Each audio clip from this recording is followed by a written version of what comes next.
Yo, it's your boy Zirk, and I just watched Mike Israetel break down his entire drug protocol, and I gotta tell you, this man takes more pills than a retirement home. I'm talking growth hormone, insulin, trenbolone, blood pressure meds, brain pills, anxiety supplements, and probably some shit he forgot to mention. Let me break down Mike's morning routine for you because it's insane. I start using a lot of insulin, which for me is 20 units of Lantus per day. I gain so much body water that I get sleep apnea and everything's down the drain. So while I have used insulin productively in the past, recently I've only been going on 2 to 3 day streaks of about 10 units of Lantus. Obviously when paired with growth hormone. Definitely. It's been shown as a very powerful anti-catabolic. And if it prevents muscle loss, then it hypothetically will increase net gain over time. So insulin seems to be something that from at least a medical health perspective, you should be doing if you have hyperglycemia from consistent growth hormone use in the off season. You should probably be using a long-acting insulin to bring that blood sugar back in line. And Mike wakes up to piss and he's like, oh shit, might as well inject some growth hormone while I'm up. That's crazy. I need this shit to function energy. So then Mike's taking insulin. Now for normal people, insulin is what diabetics need to survive, right? For Mike, it's a bodybuilding drug. But here's the kicker, the insulin gives him sleep apnea. Mike said, yeah, I get sleep apnea from the insulin, everything goes down the drain, so I just take it for 2-3 days at a time now.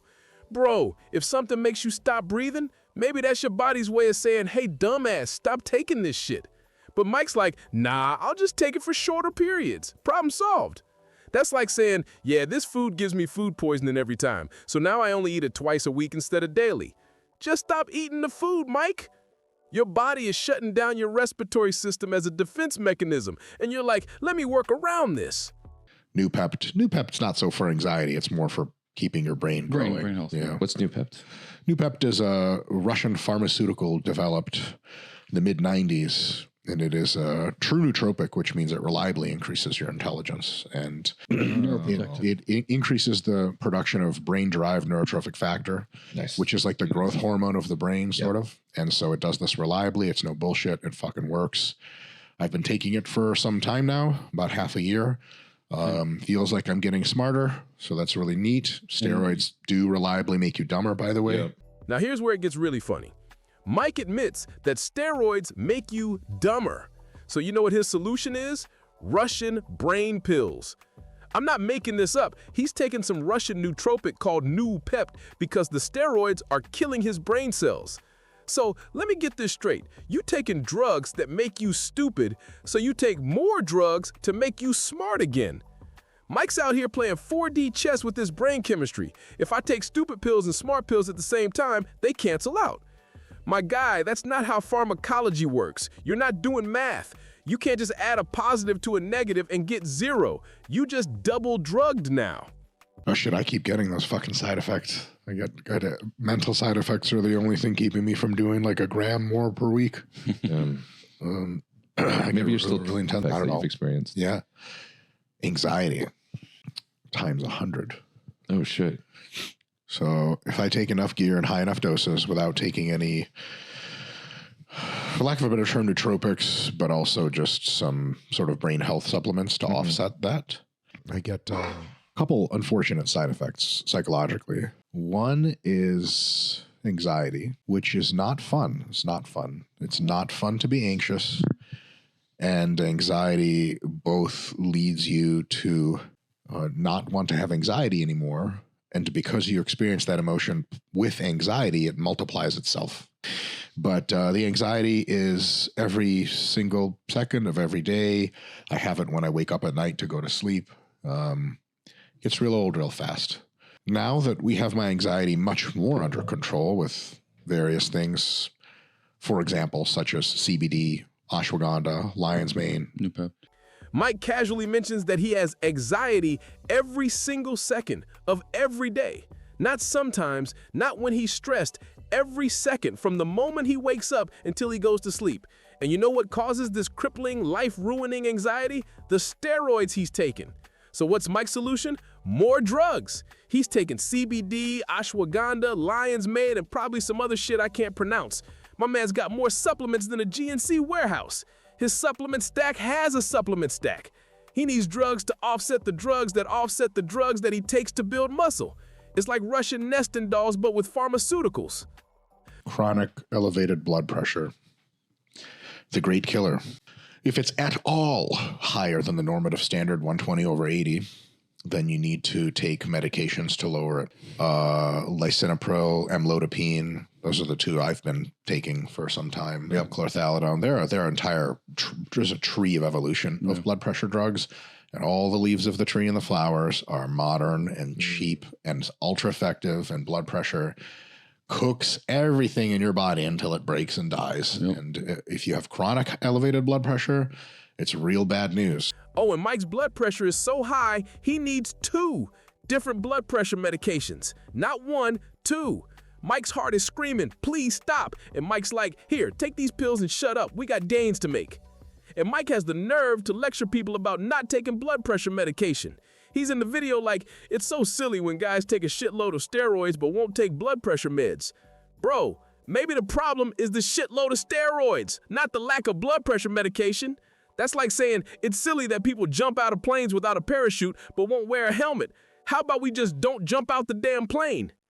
So now that the anxiety is a little bit more controlled, I'm actually noticing something. So I thought that once I brought the anxiety down, which we really largely did, I would feel kind of pretty good. Mm-hmm. But the lack of anxiety has revealed the other predictable psychological effect for me of being on steroids, which is anger and aggression, rage. Yeah, you get very, very angry, and a special kind of angry. I would call it righteous anger, kind of summed up in the emotional salience of how dare you. Like I'll read an Instagram comment and feel like, how dare you? Like I'll read a comment when I'm on Plenty of Shit, and it's, as usual, a highly disrespectful comment on Instagram. Mm-hmm. And I fantasize about meeting that person in real life, walking up to them in the gym way too close to their face and be like, say something, you fucking pussy. Say it. Say it, and watch them cower and just relish as they cower. And then as they cower away, hurt them physically so that everyone can see, and then eat their fucking organs. Total crazy shit. Now, these are thoughts that I have like daily, sometimes multiple times a day, randomly. I figure I only have a few years left in bodybuilding, so thank fucking God that's coming to an end. I'll be able to feel happiness. I guess a third thing too is when I'm on gear, plenty of it, I have a very difficult time perceiving some normal human emotions, feeling them myself.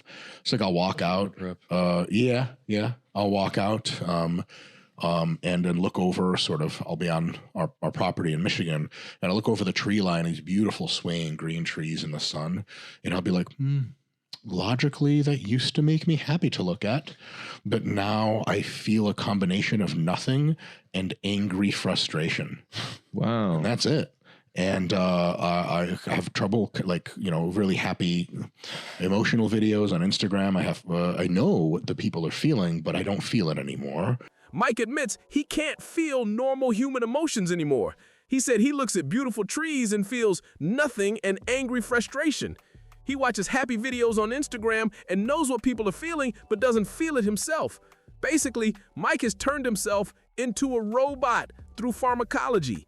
He's achieved what scientists have been trying to do for decades. He's removed his humanity. And you know what his solution is? I only have a few years left in bodybuilding, so thank God that's coming to an end. Then I'll be able to feel happiness. My guy, you're waiting for your career to end to feel love again. That's the saddest shit I've ever heard. Like protocols in particular that have caused you to feel, I guess, the most anger and anxiety? Tren. Yeah. It also gives me a fever, night sweats. Fever. Yeah. But the effect on my physique is profound. But I don't go over 100 milligrams of Tren per week anymore for the last 4 to 6 weeks of a prep. You want to know the funniest part about all of this?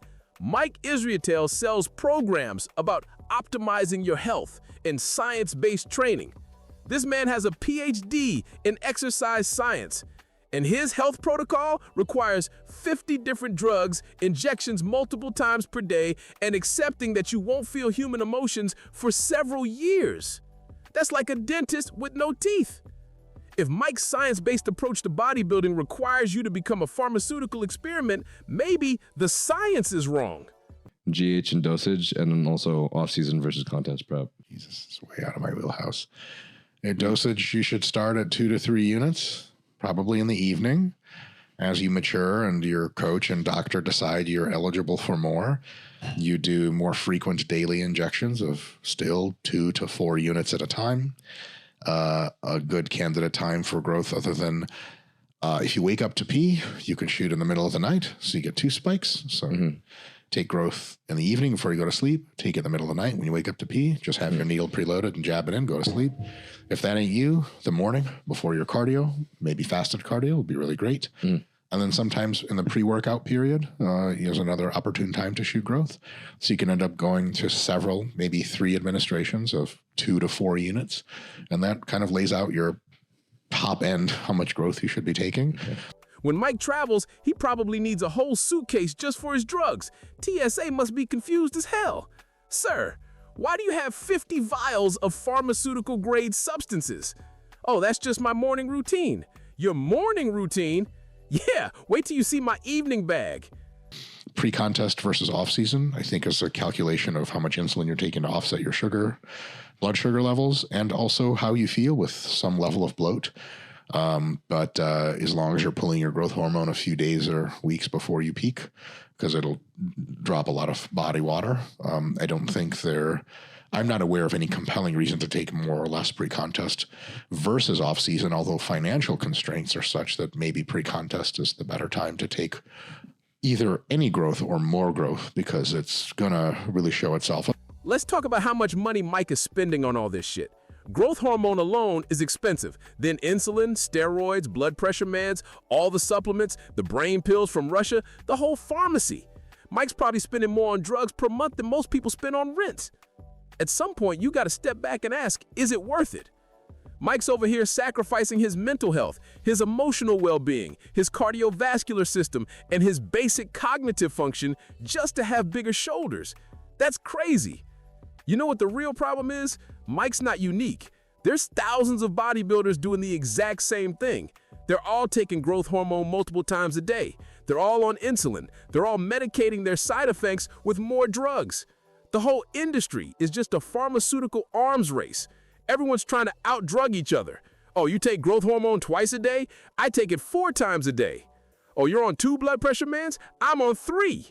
It's like a competition to see who can turn themselves into the most elaborate chemistry experiment. And they're all acting like this is normal, like it's just part of the process. Yeah, I can't feel love anymore and I fantasize about violence constantly, but my quads look great. That's not a good trade-off, my guy. Look, Mike can do whatever he wants. It's his choice. But Mike just laid out the entire cost of high-level bodybuilding, and it's insane.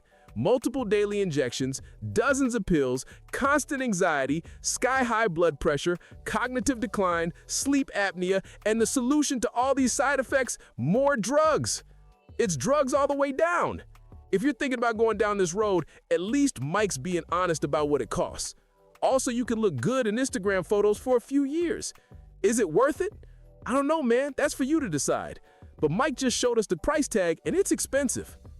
Mike's morning routine looks like a scene from Requiem for a Dream. And the craziest part is, this is all voluntary. Nobody's making him do this. He chose this. Mike looked at all these side effects and said, yeah, I'll take it. But hey, at least he's honest about it.